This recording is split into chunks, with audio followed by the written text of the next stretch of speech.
Nunca imaginé que mi 65 cumpleaños sería el escenario de una revelación que cambiaría mi vida para siempre. Antes de continuar, suscríbete y activa la campanita, porque cada día publicamos nuevas historias. Deja tu like y cuéntanos en los comentarios desde qué ciudad y país nos ves. Aquella tarde, de 18 de junio de 2023, Madrid brillaba bajo una luz cálida, casi indulgente, mientras caminaba con paso firme por la calle de Alcalá rumbo al restaurante La Higuera, ese lugar de manteles blancos y copas alineadas, donde mi hijo, Miguel Moreno García, insistió en que celebráramos la ocasión. Yo había aceptado sin protestar. Después de todo, la vida me había enseñado a no rechazar los gestos, aunque vinieran envueltos en rutinas y ausencias. Entramos justo a las 8. Miguel me acompañaba como siempre, con esa mezcla de ternura y prisa, esquivando los silencios largos propios de las conversaciones entre madre e hijo adulto. Mi nuera, Patricia Ruiz Sánchez, llegó unos minutos después, envuelta en un vestido azul que combinaba con sus gestos calculados y su manera de mirar a todos como si buscara algún fallo. Alejandro Jiménez Torres, el camarero asignado a nuestra mesa, se acercó con profesionalidad y una cordialidad que, en otro contexto, habría pasado inadvertida. Entonces pensé que ese cumpleaños iba a ser igual que los anteriores, repleto de discursos cortados, sonrisas que no alcanzan la mirada y brindis disimulados por el bien de la convivencia. Pero desde el primer instante percibí algo diferente, casi imperceptible, como el eco minúsculo de un desajuste.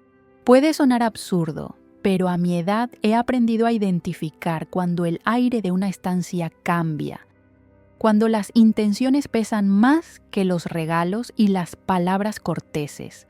Noté que Alejandro se demoraba más tiempo cerca de nuestra mesa, observando a Patricia con una atención extraña, como si buscara confirmar una sospecha. Miguel pidió sangría y Patricia insistió en que yo probara aquel vino francés que supuestamente había descubierto en sus viajes de trabajo. La botella llegó, fue descorchada y Alejandro discretamente llenó mi copa. En ese instante, Patricia miró su móvil e intercambió un mensaje rápido, apenas visible, que capté con el rabillo del ojo y almacené en mi memoria. Hay gestos que parecen irrelevantes, pero mi instinto resolvió guardarlos junto a otros detalles. El pequeño recado de Patricia con la camarera, la ansiedad en sus dedos, la firmeza de su voz cuando ordenó la comida. La cena transcurría con normalidad, pero la tensión subyacente no me abandonaba. Miguel intentó hablarme de sus proyectos y su nueva casa en Alcalá de Henares, pero la conversación nunca cuajó y Patricia desviaba cada pregunta sobre el pasado, el trabajo, la familia. Fue entonces cuando Alejandro, moviéndose con cautela entre las mesas, dejó junto a mi servilleta un pequeño papel doblado. No lo abrí de inmediato. Lo recogí con el sigilo heredado de las mujeres que aprendieron a sobrevivir desconfiando de los detalles menores. Me permití terminar el plato de merluza antes de desdoblar el mensaje bajo la mesa. En tinta azul, apenas legible por la prisa, leí: «No beba eso, es una asesina». Creí que mi corazón se paralizaba unos segundos. Miré a Alejandro, que me lanzó una mirada rápida antes de fingir revisar la carta de vinos. Sentí una fuerza antigua, la que me despertó tras múltiples decepciones de la vida y la familia, la que me ayudó a mantener la calma tras la muerte de mi esposo Jorge, la misma que me sostuvo cuando mis propios hermanos discutieron por la herencia de mis padres. En ese instante recordé fragmentos de conversaciones con Patricia en los últimos meses, sus visitas inesperadas, las veces que me animó a tomar medicamentos nuevos para el insomnio, sus consultas con aquel médico privado que casualmente me recetó sedantes que nunca necesité. Me asaltó la memoria de la última visita de Patricia a mi casa, donde insistió en reorganizar mi botiquín y guardó pastillas en frascos indistintos. Sumé a esos recuerdos su frialdad ante mis olvidos recientes, su manera de mirar al suelo cuando yo confundía los días de la semana y las insistentes sugerencias a Miguel de que una residencia privada sería lo mejor para mi salud. Me quedé sentada, la copa intacta frente a mí, el papel oculto en el puño, mientras Patricia forzaba un brindis y Miguel sonreía buscando aprobación. En ese momento, la decisión fue instintiva. Debía cambiar mi copa por la de Patricia con la naturalidad de quien busca acomodar la mesa. Fingí que mi copa estaba manchada y, entre risas, le pedí a Patricia que me pasara la suya para probar un sorbo del vino francés. Ella dudó, pero cedió ante la mirada curiosa de Miguel. Alejandro, desde lejos, observó todo con atención serena. El brindis se realizó con normalidad. Patricia levantó la copa que había preparado para mí y yo fingí probar la suya, brindando por los años, por la familia, por la salud y por la esperanza. Todo parecía un teatro, pero sabiendo lo que estaba en juego, me moví con calculada serenidad. Pasados 20 minutos desde el brindis, Patricia empezou a fruncir o rosto, como se tivesse ingestão de alguma substância amarga. Seus lábios ficaram pálidos, a respiração acelerou e, em poucos minutos, ela perdeu completamente a postura altiva. O próprio Miguel, percebendo a situação, chamou Alejandro, que imediatamente solicitou atendimento médico urgente. Eu, por outro lado, segui observando cada detalhe, procurando pistas, sinais de que o plano que agora se revelava tinha raízes muito mais profundas que uma simples ganancia. Cuando llegaron los paramédicos y llevaron a Patricia al hospital, Miguel entró en pánico, murmurando palabras incoherentes mientras intentaba comprender qué había sucedido. Alejandro, a mi lado, confirmó en voz baja: «Reconocí a tu nuera hace semanas, mi tía Rosa. Murió exactamente así». Esa frase, pronunciada en medio del caos controlado, sacó a la luz una sospecha que había estado ignorando durante mucho tiempo. Patricia no solo era calculadora, sino peligrosa.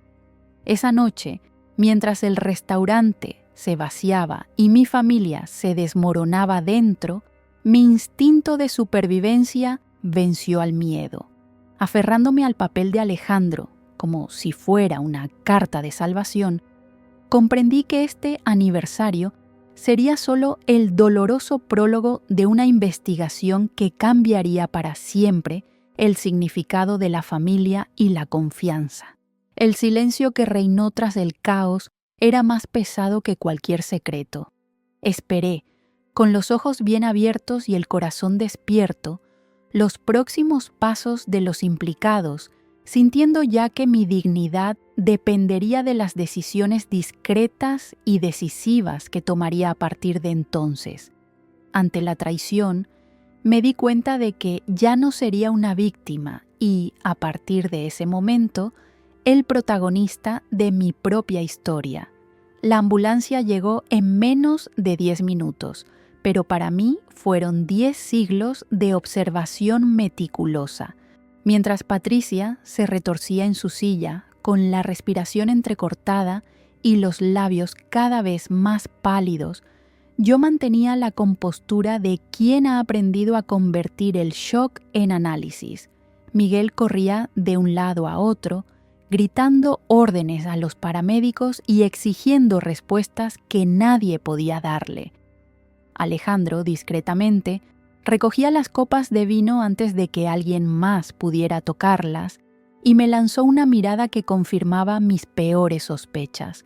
Durante el traslado al Hospital Universitario La Paz, donde Patricia fue ingresada de urgencia, tuve tiempo de procesar lo que acababa de presenciar.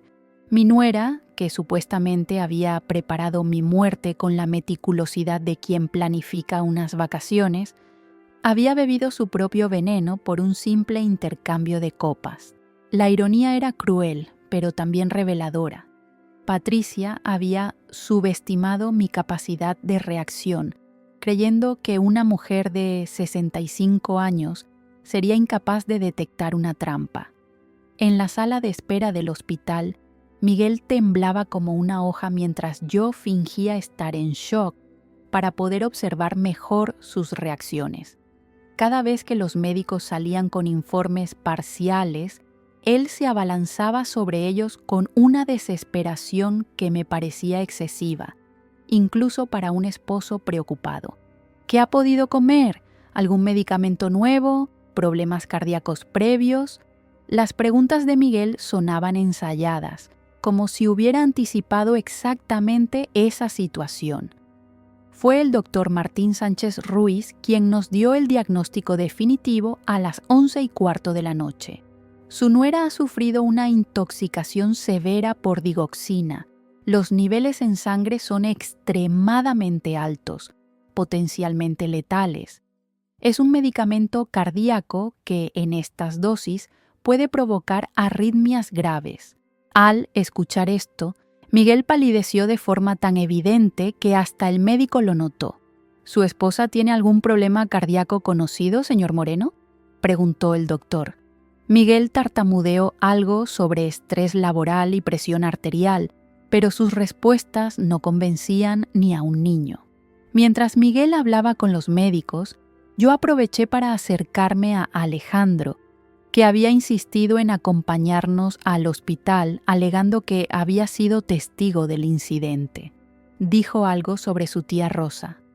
Le susurré cuando nos quedamos solos junto a la máquina de café. Su expresión se transformó completamente, y por primera vez esa noche vi en sus ojos algo más que profesionalidad. Vi dolor personal. Rosa Jiménez Torres era mi tía, me confesó en voz baja, asegurándose de que Miguel no pudiera escucharnos. Murió hace exactamente 2 años, el 23 de septiembre de 2021. Tenía 71 años y gozaba de perfecta salud mental hasta que su nuera empezó a cuidarla. En 6 meses, mi tía pasó de ser una mujer independiente a estar completamente confundida, olvidadiza, incapaz de manejar sus propios asuntos. Su voz se quebró ligeramente al recordar.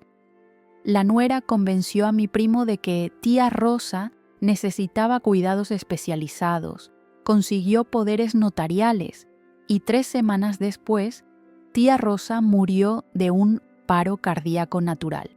La revelación me golpeó como un martillo. ¿La nuera de su tía se llamaba Patricia?, pregunté, aunque ya conocía la respuesta. Alejandro asintió gravemente. Patricia Ruiz Sánchez, la misma mujer que está ahí dentro, luchando por su vida después de beber el veneno que había preparado para usted. Durante las siguientes horas, mientras Patricia permanecía sedada en la unidad de cuidados intensivos, Alejandro me contó toda la historia. Después de la muerte de su tía Rosa, él había empezado a investigar por cuenta propia. Había descubierto que Patricia trabajaba como cuidadora especializada para familias adineradas, siempre presentándose como la solución perfecta para hijos preocupados por madres o suegras que empezaban a mostrar signos de deterioro mental.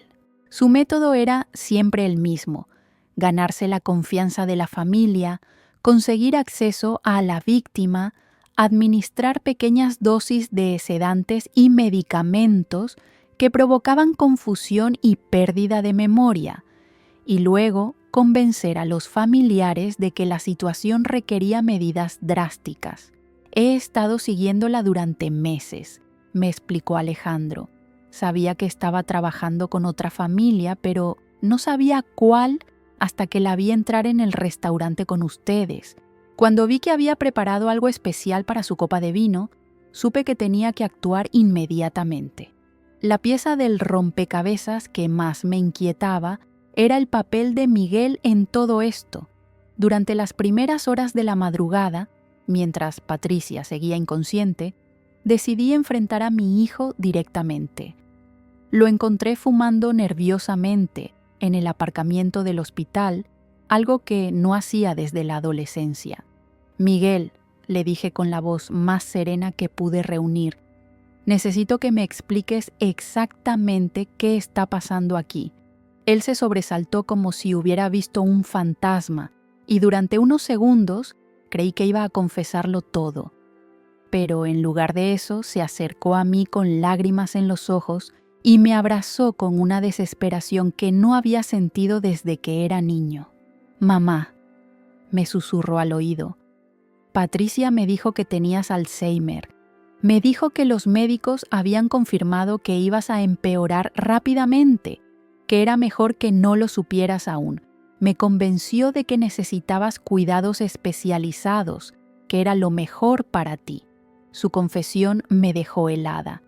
Incluso me mostró informes médicos, análisis de sangre, todo parecía real.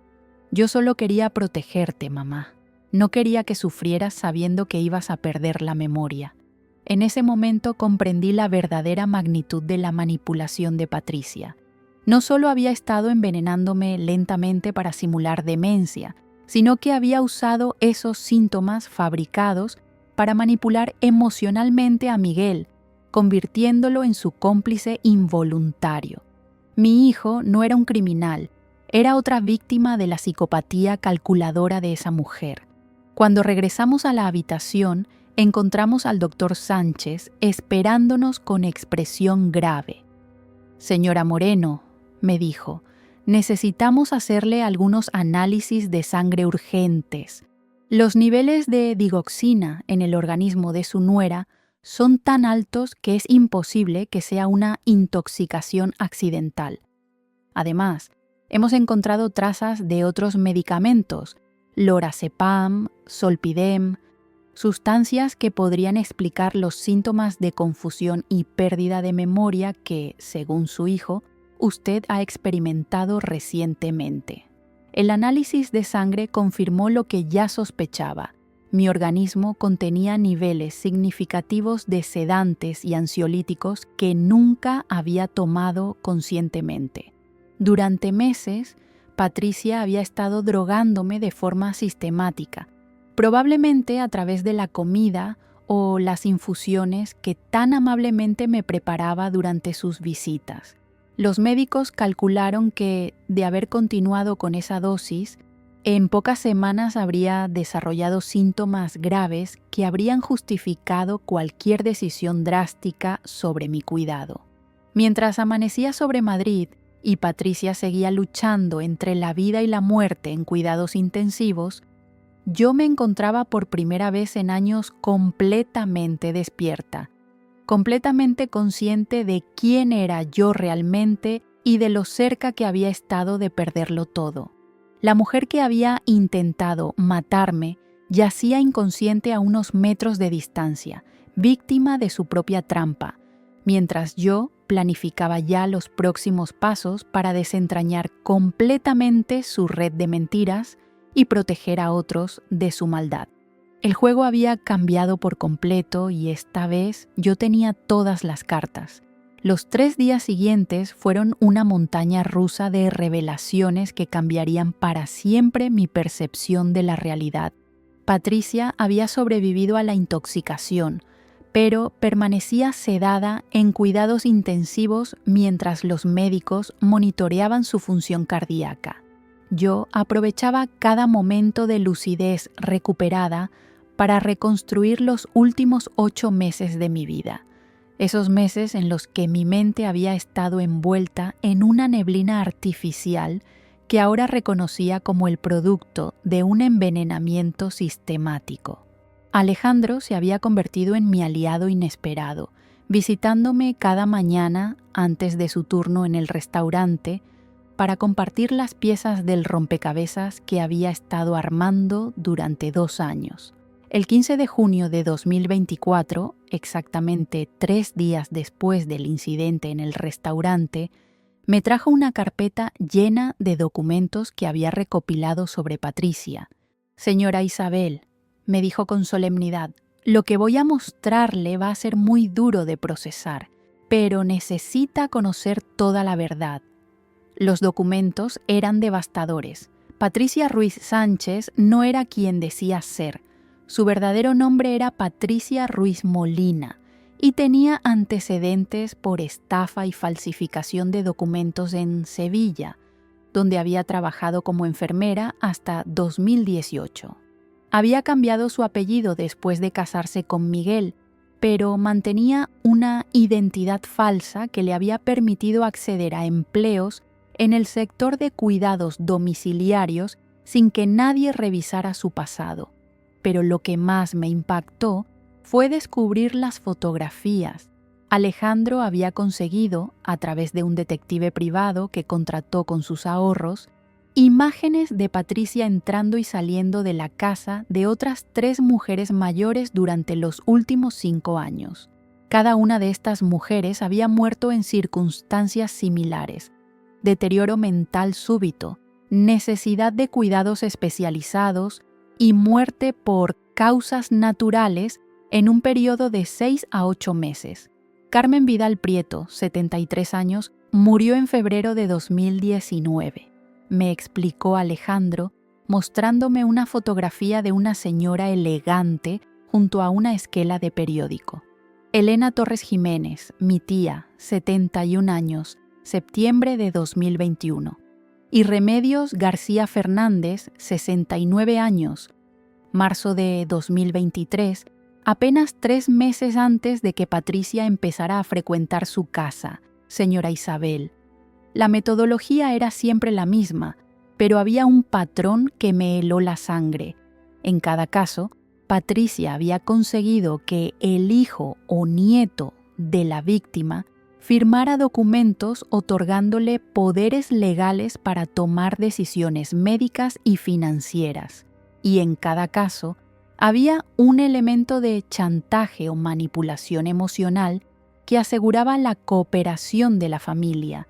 Fue entonces cuando decidí confrontar directamente a Miguel. No podía seguir creyendo que mi hijo era simplemente una víctima inocente de la manipulación de Patricia. Había demasiadas coincidencias, demasiados documentos firmados, demasiadas decisiones tomadas en mi nombre durante los últimos meses como para que todo fuera producto de un engaño.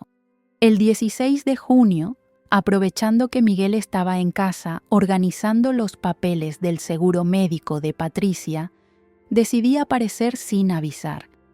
Llevé conmigo a Alejandro como testigo y una pequeña grabadora que había comprado esa misma mañana. Si iba a descubrir la verdad, necesitaba pruebas irrefutables. Encontré a Miguel en su despacho, rodeado de documentos. Cuando me vio entrar acompañada de Alejandro, su cara se descompuso completamente. «Mamá, ¿qué haces aquí? Deberías estar descansando después de todo lo que ha pasado», me dijo nerviosamente, intentando ocultar los papeles sobre los que estaba trabajando. «Miguel», le dije sentándome frente a él con la serenidad que me había caracterizado toda la vida, «necesito que me expliques qué significan estos documentos». Puse sobre la mesa las copias que Alejandro había conseguido del registro civil, una solicitud de incapacitación legal que Miguel había iniciado en marzo de 2024, un poder notarial que me otorgaba a Patricia como cuidadora legal y, lo más grave de todo, una póliza de seguro de vida a mi nombre por valor de 400.000 euros, contratada en febrero de 2024 con Miguel y Patricia como únicos beneficiarios. Miguel se quedó en silencio durante varios minutos que parecieron eternos. Finalmente, con la voz quebrada y las manos temblando, empezó a hablar. «Mamá, tienes que entenderme. Patricia me dijo que era lo mejor para ti. Me explicó que si no tomábamos medidas preventivas, cuando tu enfermedad avanzara, no podríamos proteger tu patrimonio ni asegurar que recibieras los mejores cuidados. Pero yo ya no podía creer en su versión de la víctima manipulada. Miguel, esta póliza se firmó 2 meses después de que Patricia empezara a visitarme regularmente. ¿Realmente esperas que crea que es una coincidencia? Fue entonces cuando Miguel se desplomó completamente. Entre lágrimas, me confesó la verdad que había estado ocultando durante meses. Patricia lo estaba chantajeando. En noviembre de 2023, 5 meses después de conocerla, Miguel había tenido una aventura extramatrimonial con Cristina Morales, una compañera de trabajo de 32 años. Patricia lo había descubierto y había documentado meticulosamente el romance, fotografías, mensajes de texto, reservas de hotel, todo el arsenal necesario para destruir no solo su matrimonio, sino también su reputación profesional y su relación conmigo. Me dijo que si no cooperaba con el plan para conseguir el control de tus finanzas, enviaría todas las pruebas a Raquel y a ti. Me explicó entre sollozos, refiriéndose a su exesposa, madre de mis únicos nietos. Sabía que si Raquel se enteraba, no me dejaría ver más a los niños. Y tú, mamá, sabía que te decepcionaría tanto que podría perderte para siempre. La confesión de Miguel me reveló la verdadera dimensión del psicópata con el que estábamos tratando. Patricia no solo era una asesina metódica, sino que había estudiado cuidadosamente las vulnerabilidades emocionales de cada miembro de la familia para construir un sistema de control perfecto. Había identificado el punto débil de Miguel, su miedo al juicio moral y al abandono familiar, y lo había explotado con una precisión quirúrgica. Pero mamá, continuó Miguel, te juro por la memoria de papá que nunca pensé que Patricia fuera capaz de hacerte daño físico. Creía que solo quería acceso a tus cuentas bancarias para robar gradualmente. Nunca imaginé que fuera una asesina. Alejandro, que había permanecido silencioso durante toda la confesión, finalmente habló. Señor Miguel, su esposa mató a mi tía exactamente de la misma manera. Primero, consiguió que mi primo firmara documentos similares. Después envenenó gradualmente a tía Rosa hasta que perdió la capacidad de defenderse. Y finalmente aceleró su muerte cuando ya tenía todo el control legal.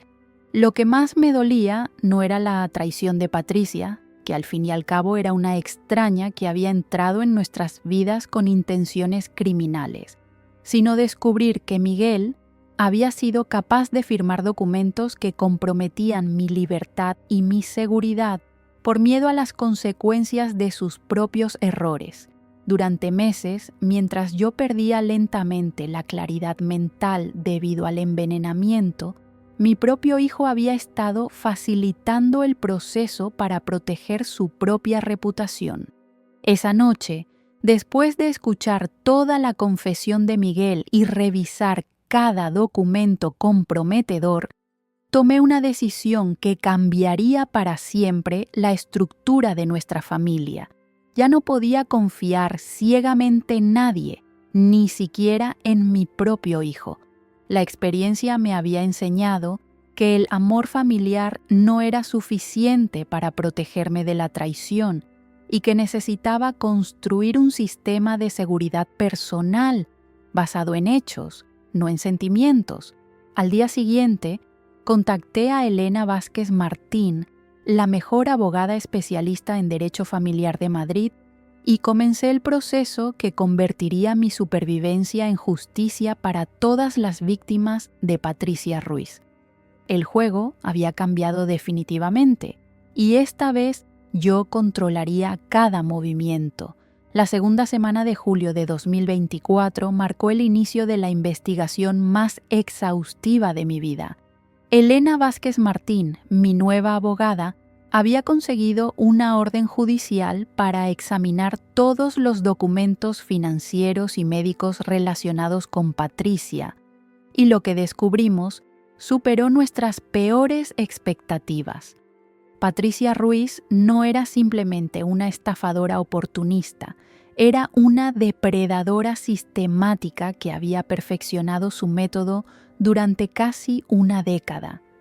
El inspector Carlos Mendoza López, del Grupo de Homicidios de la Policía Nacional, se hizo cargo del caso el 8 de julio. Era un hombre de 52 años, con esa paciencia metódica que caracteriza a los investigadores experimentados. Cuando Alejandro y yo le presentamos toda la documentación que habíamos recopilado, su expresión se volvió cada vez más grave. «Señora Moreno», me dijo después de revisar las pruebas, «creo que estamos ante una asesina en serie especializada en un tipo muy específico de víctima». La investigación policial reveló un patrón escalofriante que se extendía mucho más allá de los 4 casos que ya conocíamos. Patricia había comenzado su carrera criminal en 2016 en Córdoba, donde trabajaba como auxiliar de enfermería en una residencia geriátrica. Allí, 3 ancianos habían muerto en circunstancias sospechosas, pero la investigación se había archivado por falta de pruebas concluyentes. Después de esos incidentes, Patricia había cambiado de estrategia. Ya no atacaría a víctimas en instituciones donde podría haber más control, sino que se dirigiría a mujeres mayores que vivían solas o con familias vulnerables. El inspector Mendoza me explicó el modus operandi que Patricia había perfeccionado. Primero identifica a la víctima ideal, mujer mayor, con patrimonio considerable, hijos adultos con vidas complicadas y, preferiblemente, algún secreto familiar que pueda explotar. Después se presenta como la solución perfecta, una cuidadora capacitada, comprensiva, que entiende las necesidades especiales de la familia. Lo que más me impresionó fue descubrir la meticulosidad con la que Patricia investigaba a sus víctimas antes de acercarse a ellas. En su apartamento, que fue registrado por orden judicial el 12 de julio, encontraron archivos detallados sobre cada una de sus víctimas. Mi propio expediente ocupaba una carpeta completa: fotografías de mi casa tomadas desde la calle, copias de mis extractos bancarios obtenidos ilegalmente, información sobre mi estado de salud recopilada de fuentes médicas y, lo más perturbador, un análisis psicológico completo de Miguel que incluía detalles sobre su divorcio, sus debilidades emocionales y sus vulnerabilidades. Su nuera había estudiado a su familia durante meses antes de establecer contacto, me explicó el inspector mostrándome las notas manuscritas de Patricia. Sabía exactamente qué botones presionar para manipular a su hijo. Conocía sus horarios, sus rutinas, incluso tenía información sobre sus cuentas bancarias y sus deudas pendientes. Pero lo que realmente me horrorizó fue descubrir que Patricia había documentado minuciosamente el proceso de envenenamiento que había usado conmigo. En su libreta personal encontraron un registro diario de las dosis de sedantes que me había administrado, las fechas en que había notado cambios en mi comportamiento y sus planes para acelerar el proceso. Día 127. Isabel muestra confusión notable. Aumentar lorazepam en el té de la tarde. Día 142. Olvida conversaciones recientes. Miguel cada vez más preocupado. Perfecto momento para introducir la idea de la evaluación médica. Elena, mi abogada, me mostró otro documento que encontraron en el apartamento de Patricia. Un contrato de seguro de vida adicional por valor de 600.000 euros que había intentado contratar a mi nombre sin mi conocimiento, usando documentos falsificados. La habían rechazado porque la compañía de seguros requería un examen médico presencial, me explicó Elena. Pero es evidente que el plan original era mucho más ambicioso de lo que imaginábamos. Durante estos días de revelaciones, Miguel había entrado en un estado de colapso emocional completo. La magnitud de la manipulación que había sufrido, combinada con la culpa por haber facilitado el plan de Patricia, lo había llevado a un punto de ruptura psicológica.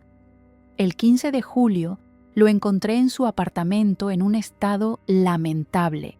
No se había duchado en días, apenas había comido y repetía obsesivamente que era culpable de intento de homicidio.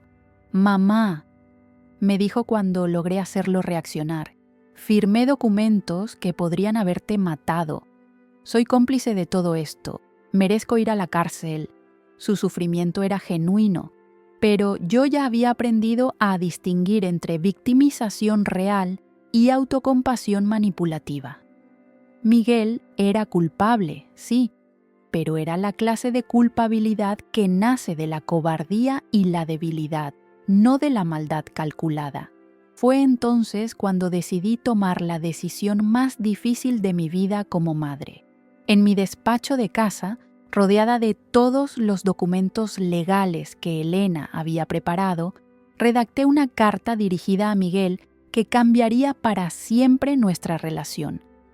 «Hijo mío, durante 35 años te he protegido, te he defendido, te he disculpado y te he amado incondicionalmente, pero tu cobardía me ha costado casi la vida y esa traición tiene consecuencias que durarán para siempre».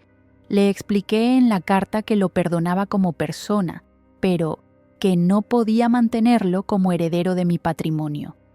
Había decidido modificar mi testamento excluyéndolo completamente de la herencia, porque ya no podía confiar en que usaría esos recursos de manera responsable. El dinero que yo creía que te daría seguridad y tranquilidad se ha convertido en el motivo por el cual alguien intentó asesinarme. Es hora de romper ese círculo vicioso. Además, le comuniqué que durante al menos 5 años no tendría ningún contacto conmigo. Necesitaba tiempo para reconstruir mi confianza en la humanidad, y su presencia me recordaba constantemente lo cerca que había estado de perderlo todo por su cobardía.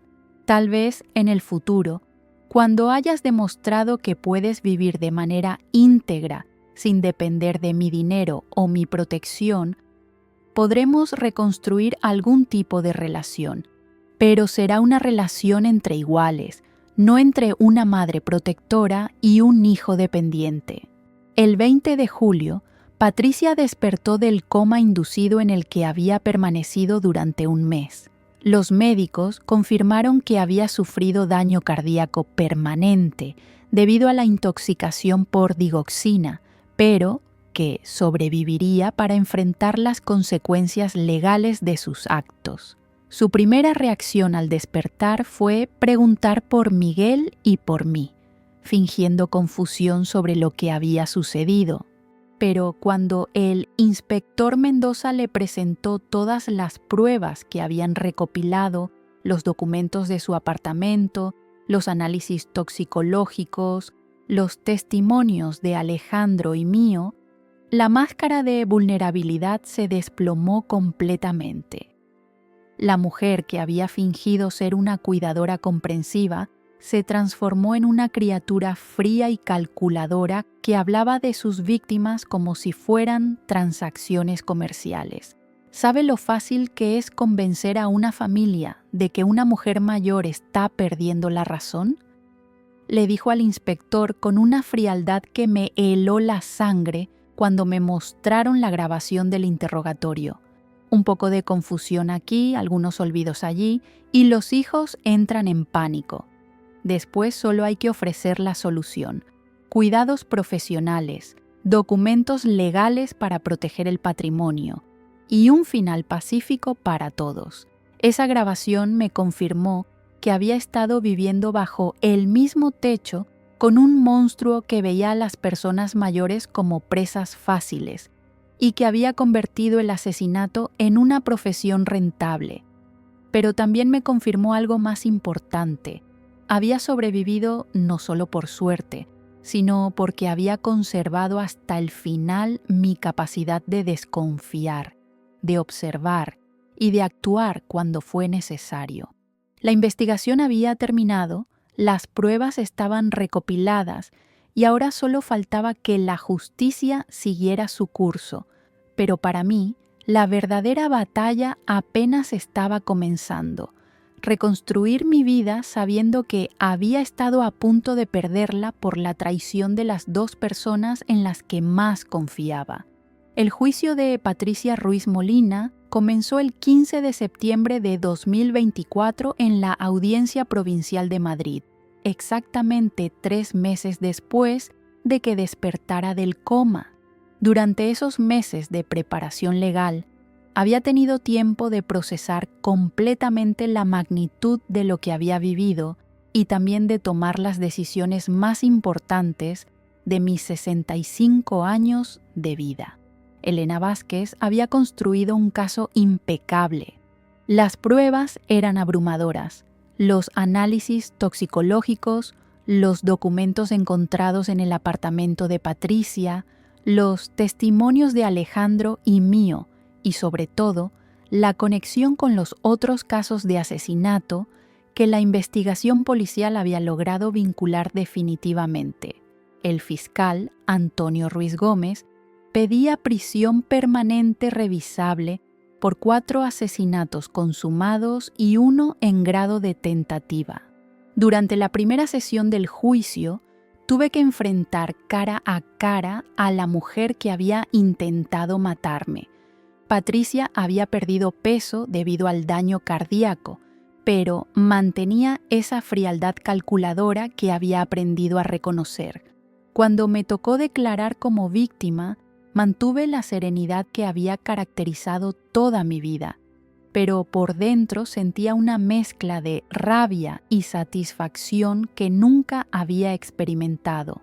Patricia Ruiz me envenenó sistemáticamente durante 8 meses. Declaré mirándola directamente a los ojos. Destruyó mi salud mental, manipuló a mi hijo, falsificó documentos legales y planeó mi asesinato con la meticulosidad de quien hace esto profesionalmente.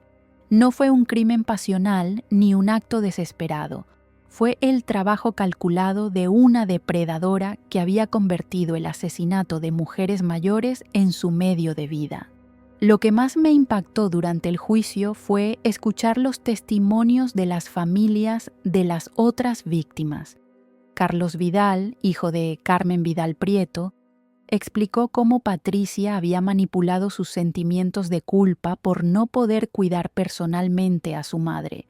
Me convenció de que era egoísta mantener a mi madre en casa cuando ella necesitaba cuidados especializados.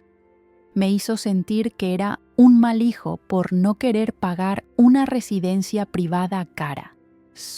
Alejandro testificó durante más de 2 horas sobre la muerte de su tía Rosa, describiendo con precisión dolorosa cómo había visto deteriorarse a una mujer fuerte e independiente hasta convertirse en una sombra confundida y asustada. Mi tía Rosa me crió después de que mis padres murieran en un accidente. Era mi segunda madre. Ver cómo esa mujer la destruyó lentamente y no poder hacer nada para detenerla me ha perseguido durante 2 años. Pero fue el testimonio de Miguel el que más me afectó personalmente. Mi hijo había decidido declarar como testigo de la acusación, reconociendo públicamente su papel en la conspiración y pidiendo perdón no solo a mí, sino a todas las familias afectadas. Fui un cobarde, declaró entre lágrimas.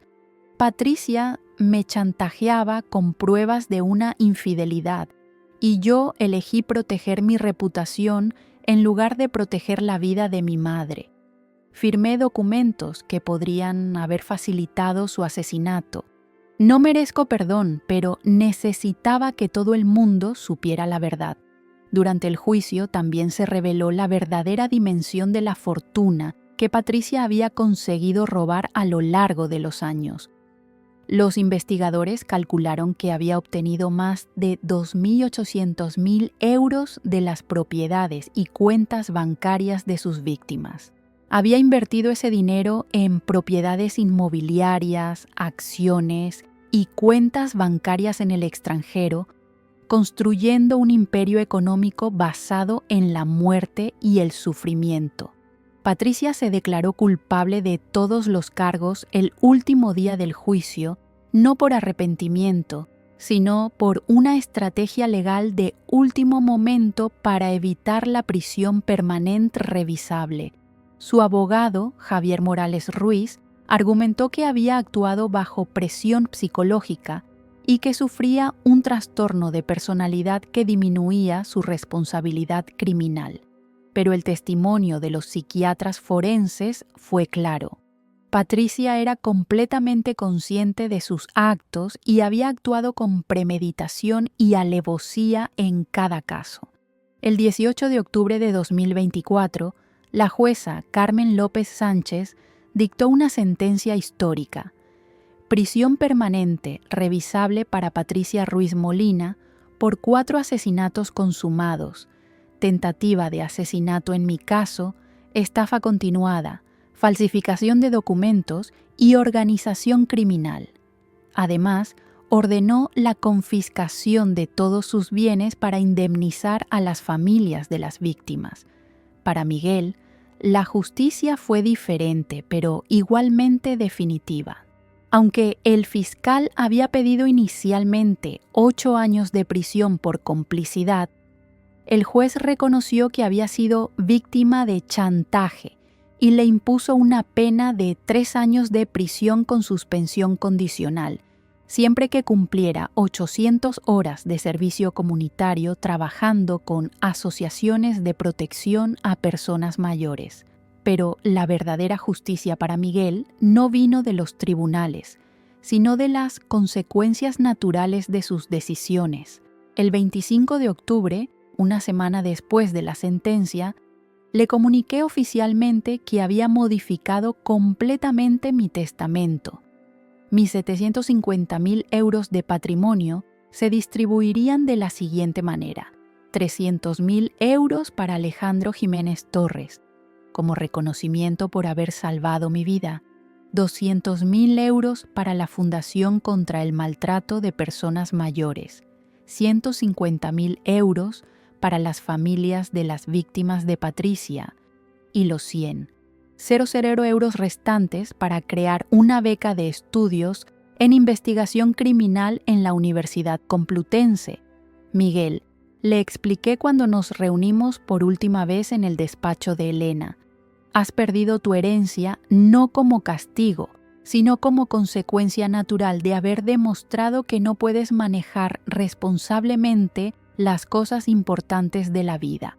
Durante meses elegiste proteger tu reputación, mientras yo era envenenada lentamente. Esa elección tiene un precio, y ese precio es perder para siempre el privilegio de ser mi heredero. La reacción de Miguel fue exactamente la que esperaba: lágrimas, súplicas, promesas de cambio y finalmente aceptación resignada. Pero yo ya había aprendido a distinguir entre arrepentimiento genuino y autocompasión manipulativa. Miguel tendría que reconstruir su vida sin la red de seguridad económica que yo representaba, y tal vez esa fuera la única manera de que madurara realmente. El 15 de noviembre de 2024, 5 meses después del envenenamiento, me mudé a un apartamento nuevo en el barrio de Malasaña.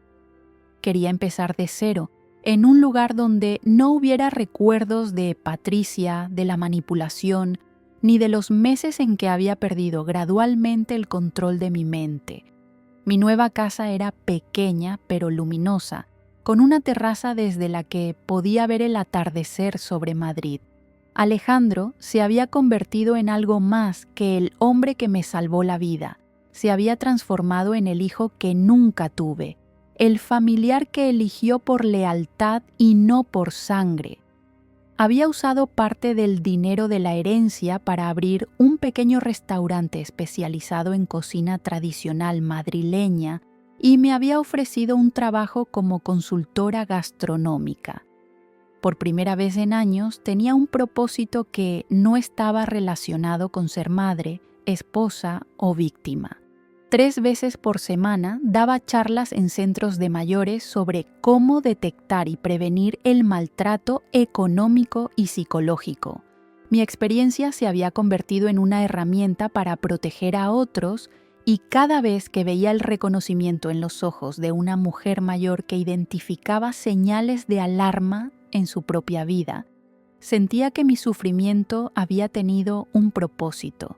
Patricia cumplía su condena en la prisión de Alcalameco, donde, según los informes penitenciarios, mantenía la misma frialdad calculadora que había mostrado durante el juicio. No había mostrado arrepentimiento genuino, no había pedido perdón a las familias, y los psicólogos de la prisión confirmaban que seguía viendo a sus víctimas como objetivos legítimos de su trabajo.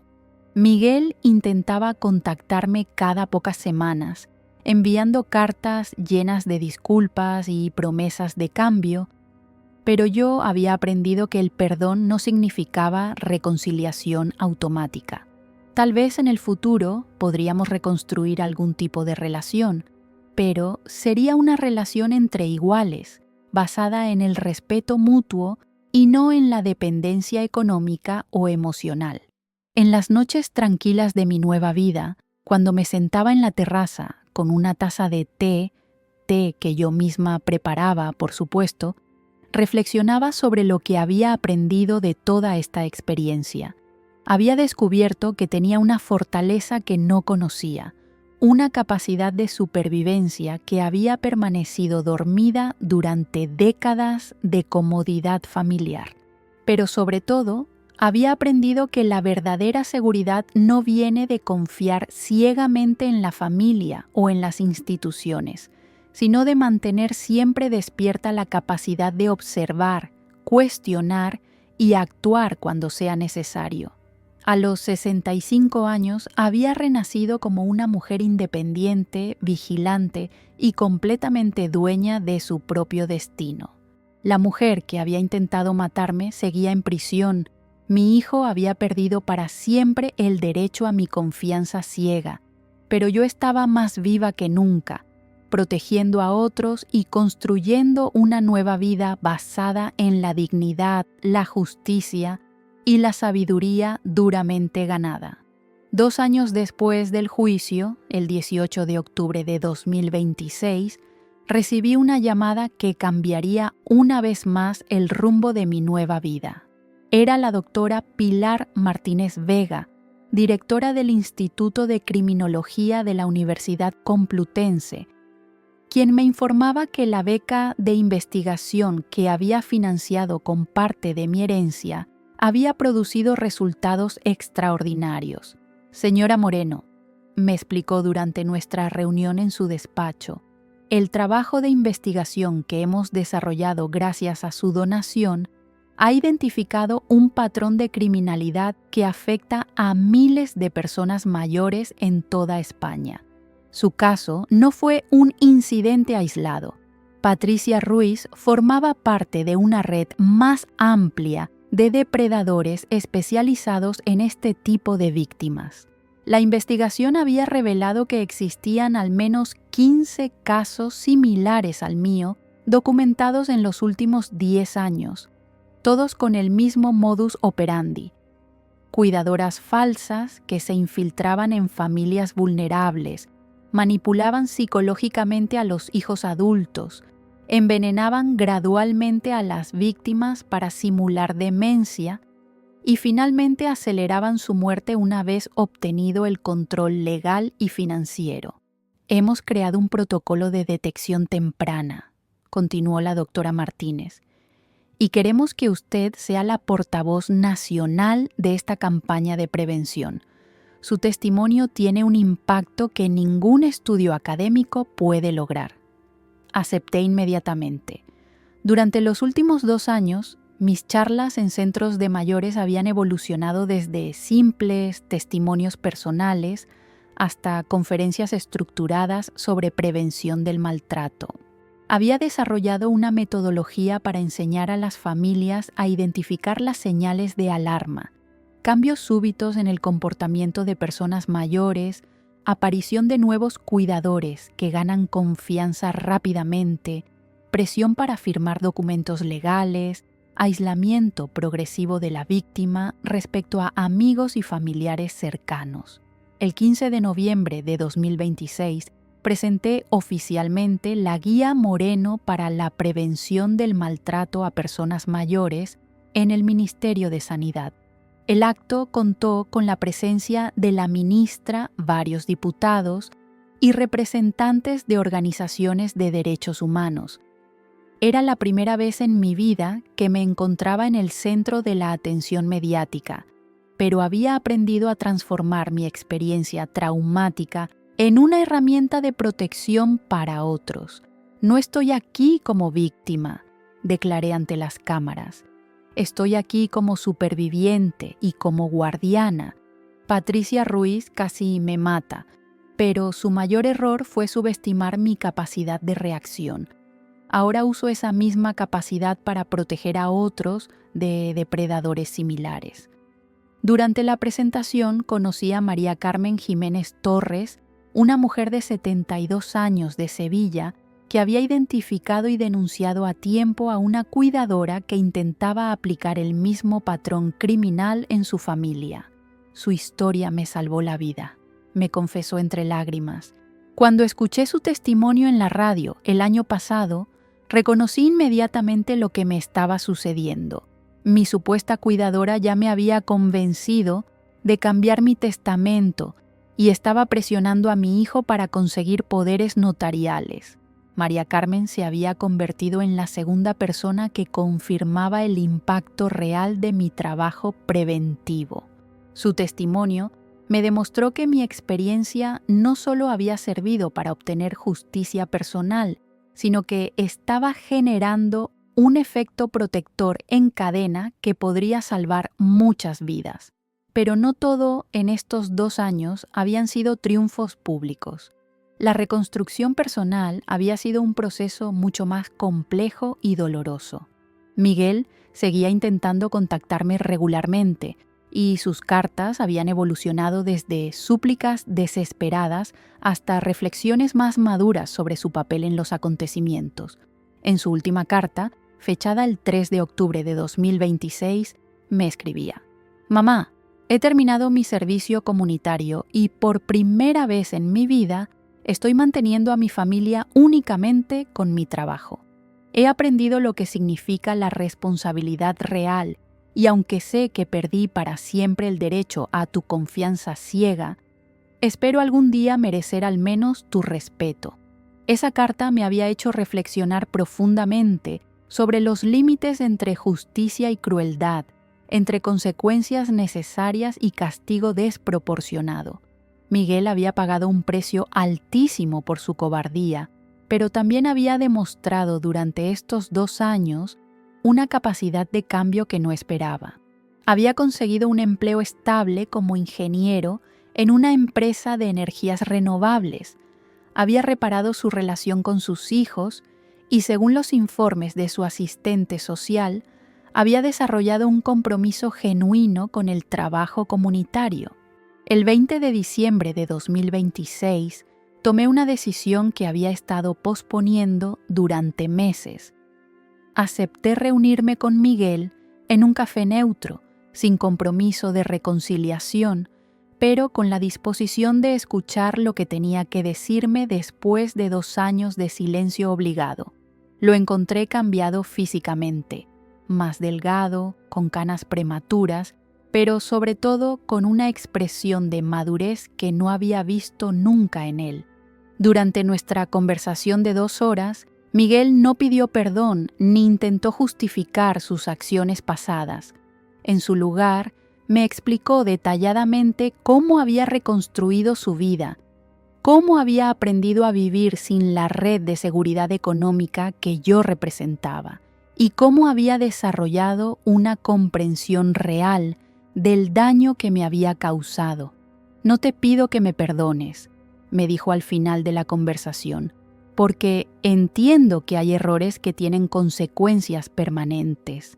Solo quiero que sepas que la experiencia me convirtió en un hombre diferente y que si alguna vez necesitas algo, no dinero, porque sé que ya no dependo de tu herencia, sino apoyo moral o ayuda práctica, estaré disponible sin condiciones. Esa conversación no restauró nuestra relación familiar, pero sí cerró un ciclo de resentimiento que me había estado consumiendo silenciosamente. Miguel había madurado, pero yo también había evolucionado. Ya no era la madre protectora que necesitaba salvar a su hijo de las consecuencias de sus errores, sino una mujer independiente que podía elegir con quién mantener relaciones basadas en el respeto mutuo. Alejandro, por el contrario, se había convertido en la familia que elegí conscientemente. Su restaurante había prosperado y se había especializado en dar empleo a personas mayores de 50 años que habían perdido sus trabajos por discriminación etaria. Usted me enseñó que la edad puede ser una fortaleza en lugar de una vulnerabilidad. Me explicó durante la cena de Navidad que compartimos en su restaurante. Ahora quiero demostrar que las personas mayores pueden ser productivas, creativas y valiosas en el mercado laboral. El trabajo de investigación financiado por mi donación había generado cambios legislativos concretos. El Congreso había aprobado la Ley de Protección Integral de Personas Mayores, que incluía protocolos de detección temprana de maltrato, verificación obligatoria de antecedentes para cuidadores profesionales y un sistema de alerta temprana para cambios súbitos en la capacidad mental de personas mayores. Pero mi mayor satisfacción personal venía de las cartas que recibía semanalmente de personas que habían identificado situaciones de riesgo gracias a mis conferencias y publicaciones. Carmen Ruiz de Toledo me escribió para contarme cómo había detectado que su hermana estaba siendo manipulada por un supuesto novio que la había convencido de cambiar su testamento. Antonio Vega de Valencia me explicó cómo había denunciado a tiempo a una cuidadora que estaba drogando a su madre para robar sus joyas. Cada una de estas historias me confirmaba que mi experiencia traumática se había transformado en una herramienta de protección colectiva. No había sido solo una víctima que sobrevivió, sino una superviviente que había logrado convertir su sufrimiento en prevención para otros. Patricia seguía cumpliendo su condena en Alcalá Meco y, según los informes penitenciarios, mantenía la misma personalidad manipulativa y fría que había mostrado durante el juicio. Los psicólogos de la prisión habían confirmado que sufría un trastorno antisocial de la personalidad severo y que no mostraba capacidad de rehabilitación. Permanecería en prisión hasta su muerte, pero su legado criminal había generado un sistema de protección que podría prevenir futuras víctimas. Al final de este camino de 2 años, mirando hacia atrás desde mi terraza en Malasaña, podía afirmar con certeza que Patricia había fracasado completamente en su objetivo. No solo no había conseguido matarme y robar mi patrimonio, sino que su intento de asesinato había desencadenado una serie de cambios personales y sociales que la convertían en la perdedora absoluta de esta historia. Yo estaba más fuerte, más independiente y más útil socialmente que nunca. Había construido una nueva familia basada en la lealtad y el respeto. Había desarrollado un propósito vital que trascendía mi experiencia personal y había demostrado que las mujeres mayores no somos víctimas pasivas esperando ser protegidas, sino guerreras capaces de protegernos a nosotras mismas y a otros. La mujer de 65 años, que casi muere envenenada en un restaurante de Madrid, había renacido como una activista de 67 años que dedicaba su vida a prevenir que otros sufrieran la misma experiencia. Y esa transformación, más que cualquier venganza, era la verdadera justicia.